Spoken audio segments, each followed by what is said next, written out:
fassaire i la guant. En Sergio s'està fent una radiografia. Com està a l'Hospital Municipal de Badalona, no li donaran impresa. La informació quedarà guardada a l'ordinador.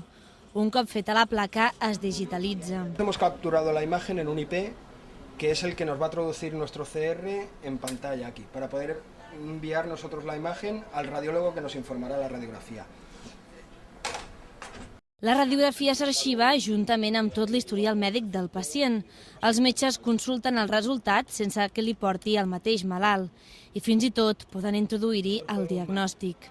Això mateix que estic fent aquí, a l'hospital, al nostre servei de radiologia, ho podem fer des de casa els metges. Si tenim un monitor amb unes característiques superiors, amb bona qualitat, doncs podem fer tant l'informe com accedir a l'agenda i també penjar-ho dins de la història clínica. Inclús podem consultar la història clínica del pacient des de casa. Un estudi demostra que la meitat dels hospitals catalans fan servir alguna de les aplicacions de la telemedicina.